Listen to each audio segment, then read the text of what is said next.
ശബരിമല സ്വർണ്ണക്കൊള്ളയിലെ പ്രതിയായ തന്ത്രി കണ്ഠർ രാജീവരുടെ സാമ്പത്തിക ഇടപാടുകളെക്കുറിച്ചുള്ള അന്വേഷണം ചെന്നെത്തുന്നത് ഇടതുമുന്നണിയിലെ പ്രമുഖ നേതാവിന്റെ സാമ്പത്തിക സാമ്രാജ്യത്തിലേക്ക്. തിരുവല്ല ആസ്ഥാനമായി പ്രവർത്തിക്കുന്ന നെടുമ്പറൽ ഫിനാൻസിലാണ് തന്ത്രി 2.5 കോടി രൂപ നിക്ഷേപിച്ചതായാണ് പ്രത്യേക അന്വേഷണ സംഘം കണ്ടെത്തിയിരിക്കുന്നത്. കേരള കോൺഗ്രസ് മുൻ സംസ്ഥാന ട്രഷററും പത്തനംതിട്ട ജില്ലാ മുൻ പ്രസിഡന്റുമായ NM രാജുവിന്റെ ഉടമസ്ഥതയിലുള്ളതാണ് ഈ സ്ഥാപനം. 2004 2.5 കോടി രൂപയാണ് തന്ത്രി ഈ സ്ഥാപനത്തിൽ നിക്ഷേപിച്ചത്. അതും ഒറ്റത്തവണയായി. ഇതാണ് ദുരൂഹത ഉയർത്തുന്നത്. എന്നാൽ നിക്ഷേപ തട്ടിപ്പിനെ തുടർന്ന് സ്ഥാപനം പൂട്ടിപ്പോവുകയും ഉടമ NM രാജുവും കുടുംബവും അറസ്റ്റിലാവുകയും ചെയ്തിട്ടും തന്ത്രി ഇതുവരെ പരാതി നൽകാൻ തയ്യാറായിട്ടില്ല. ഈ മൗനമാണ് അന്വേഷണ സംഘത്തിൽ വലിയ സംശയമുണ്ടാക്കുന്നത്. ചോദ്യം ചെയ്യലിൽ വെള്ളപ്പൊക്കത്തിൽ കുറച്ച് പണം നഷ്ടമായെന്ന് പറഞ്ഞ് തന്ത്രി ഒഴിഞ്ഞുമാറുകയായിരുന്നു. ഈ പണത്തിന്റെ സ്രോതസ് ശബരിമല സ്വർണ്ണക്കൊള്ളയുമായി ബന്ധപ്പെട്ടതാണോ എന്നാണ് SIT പരിശോധിക്കുന്നത്. രാഷ്ട്രീയ ബന്ധങ്ങളും ആരോപണങ്ങളും ഇടതുമുന്നണി നേതാവിന്റെ ബാങ്കിലെ ഈ നിക്ഷേപം പുതിയ രാഷ്ട്രീയ വിവാദങ്ങൾക്കും വഴിവെച്ചിട്ടുണ്ട്. പത്തനംതിട്ട MP ആന്റോ ആന്റണിക്കെതിരെ CPM സംസ്ഥാന കമ്മിറ്റി അംഗം KP ഉദയഭാനു രംഗത്തെത്തിയത് വലിയ ചർച്ചയ്ക്കിടയാക്കിയിട്ടുണ്ട്. നെടുമ്പറയിൽ ഫിനാൻസിൽ നിന്ന് ആന്റോ ആന്റണി 2.5 കോടി രൂപ കൈപ്പറ്റിയെന്നും തന്ത്രി MPയും തമ്മിലുള്ള ബന്ധം അന്വേഷിക്കണമെന്നുമാണ് CPM ഉന്നയിക്കുന്ന ആരോപണം. LDF നേതാവിന്റെ സ്ഥാപനത്തിൽ തന്ത്രി പണം നിക്ഷേപിച്ചതും അവിടെ നിന്ന് UDF MP പണം വാങ്ങിയെന്ന ആരോപണവും കേസിനെ സങ്കീർണമാക്കുന്നു. കേരളത്തിലുടനീളം 180ഓളം ശാഖകളുള്ള നെടുമ്പറമ്പിൽ ഫിനാൻസ് തകർന്നതോടെ സാധാരണക്കാരായ ആയിരക്കണക്കിന് നിക്ഷേപകരാണ് ദുരിതത്തിലായിരിക്കുന്നത്. തന്ത്രിയെപ്പോലുള്ള വൻപന്മാർ നിശബ്ദത പാലിക്കുമ്പോൾ ജീവിത സമ്പാദ്യം മുഴുവൻ നഷ്ടപ്പെട്ട സാധാരണക്കാർ നീതിക്കായി സ്റ്റേഷനുകളിൽ കയറിറങ്ങുകയാണ്. NM രാജുവിനും കുടുംബത്തിനുമെതിരെ നിലവിൽ തിരുവല്ലയിലും പുളിക്കീഴിലുമായി നിരവധി കേസുകൾ രജിസ്റ്റർ ചെയ്തിട്ടുണ്ട്. ശബരിമല കൊള്ളയിൽ ദേവസ്വം ബോർഡ് മുൻ പ്രസിഡന്റ് PS പ്രശാന്തിന് കൂടി പങ്കുണ്ട് എന്നത് പുറത്തു വന്നതോടെ ശബരിമലയുമായി ബന്ധപ്പെട്ട ഈ ഗൂഢാലോചനയും സാമ്പത്തിക തട്ടിപ്പും വരും ദിവസങ്ങളിൽ രാഷ്ട്രീയ പ്രത്യാഘാതങ്ങൾ ഉണ്ടാക്കും എന്നാണ് പുറത്തുവരുന്ന വിവരങ്ങളുടെ അടിസ്ഥാനത്തിൽ മനസ്സിലാക്കാൻ സാധിക്കുന്നത്. അതേസമയം ശബരിമല സ്വർണ്ണക്കൊള്ള പ്രതിഭാഗത്തിനു വേണ്ടി ഹാജരാവുന്നത് 2 മുൻ ഹൈക്കോടതി ജഡ്ജിമാരടക്കം പ്രമുഖർ. SIT സ്പെഷ്യൽ പ്രോസിക്യൂട്ടറെ ആവശ്യപ്പെടും എന്നുള്ള വിവരങ്ങളാണ് പുറത്തുവരുന്നത്. ശബരിമല സ്വർണ്ണക്കൊള്ള കേസിൽ സ്പെഷ്യൽ പ്രോസിക്യൂട്ടറെ ആവശ്യപ്പെടാൻ SIT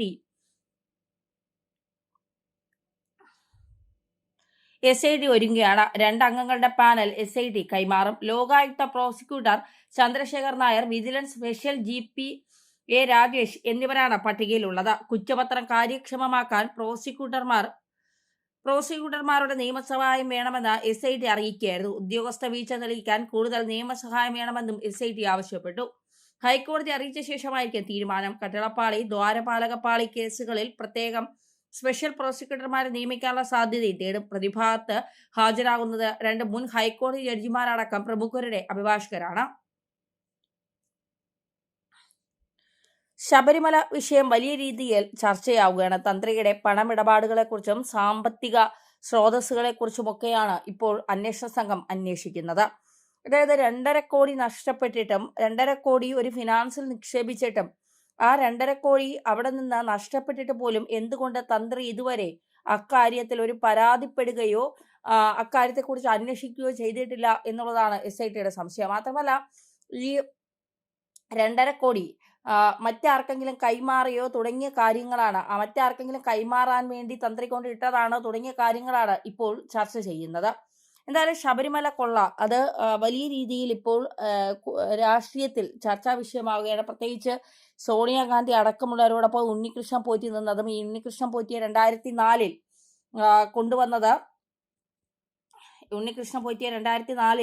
കൊണ്ടുവന്നത് കട്ടണ്ടേ ഉണ്ണികൃഷ്ണൻ പോറ്റിയെ 2004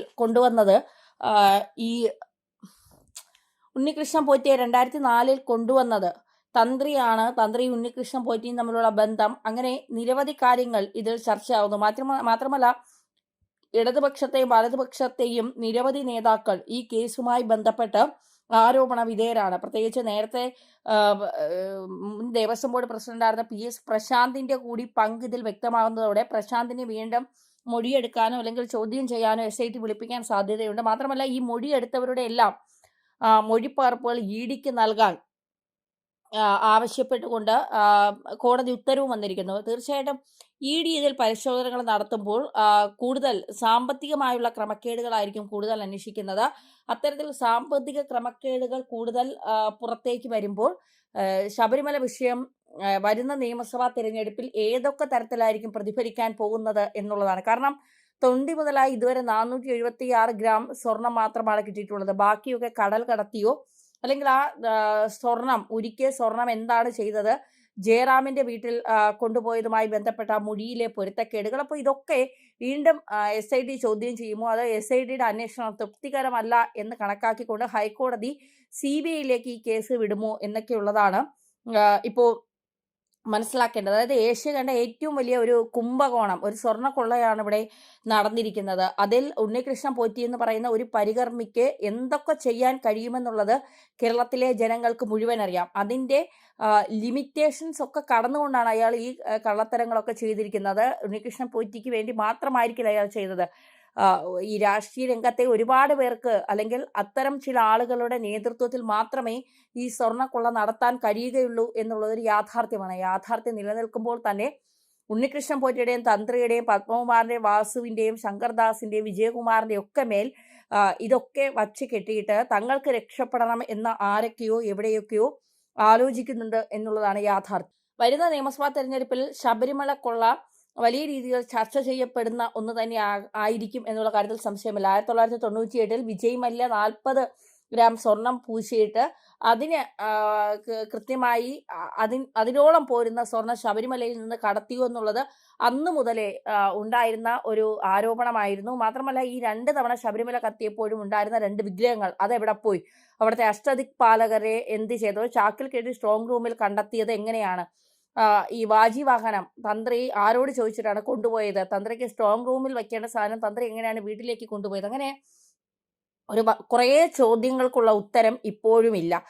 ഒരുപാട് പേരെ രക്ഷപ്പെടുത്താനായി SIT കളിക്കുന്ന നാടകം പോലെയാണ് ഇപ്പോൾ ഈ തന്ത്രിയുടെ അറസ്റ്റും അല്ലെങ്കിൽ തന്ത്രിയെ മാത്രം ഫോക്കസ് ചെയ്തുകൊണ്ടുള്ള ഈ പോക്കുവക. തന്ത്രിക്ക് മദ്യ വ്യവസായത്തിലും തന്ത്രി പണം ഇൻവെസ്റ്റ് ചെയ്തിട്ടുണ്ട് എന്നൊക്കെയുള്ള ചില ആരോപണങ്ങൾ വരുന്നു. അതിന്റെ നിജസ്ഥിതി എന്തായാലും പുറത്തു വന്നിട്ടില്ല. എന്തായാലും തന്ത്രി വിചാരിക്കുന്നതിലും അപ്പുറമുള്ള ഒരു വലിയ കാട്ടുകള്ളനാണ് എന്ന് പറയാതിരിക്കാൻ കഴിയില്ല. കാരണം ശബരിമലയിലെ ഇത്തരം കാര്യങ്ങൾ, ദൈവികമായ കാര്യങ്ങളും എല്ലാം തന്ത്രി വഴിയാണ് മുന്നോട്ട് പോകുന്നത്. ആ തന്ത്രി തന്നെ അയ്യപ്പനെ കൊള്ളയടിക്കാൻ നിന്നു എന്ന് പറയുമ്പോൾ എത്ര ക്ഷേത്രങ്ങളിൽ താന്ത്രികപരമായ കാര്യങ്ങൾ തന്ത്രി ചെയ്യുന്നുണ്ടാവും, അല്ലെങ്കിൽ താഴ്മൺ കുടുംബം ചെയ്യുന്നുണ്ടാവും. ഈ താഴ്മൺ കുടുംബം ഇത്തരത്തിൽ ചെയ്ത എല്ലാ ക്ഷേത്രങ്ങളെ കുറിച്ചും അല്ലെങ്കിൽ എല്ലാ ക്ഷേത്രങ്ങളിലെ ഇത്തരം വിഗ്രഹങ്ങളെ കുറിച്ചും അല്ലെങ്കിൽ ആ ക്ഷേത്രത്തിന്റെ സാമ്പത്തിക സ്രോതസ്സിനെ കുറിച്ചും എല്ലാം ഒരു അന്വേഷണം ഉണ്ടാവണം എന്ന് തന്നെയാണ്. കാരണം തന്ത്രിയെ ഒരു തരത്തിലും വിശ്വസിക്കാൻ കഴിയാത്ത ഘട്ടത്തിലേക്കാണ് കാര്യങ്ങൾ എത്തി നിൽക്കുന്നത്.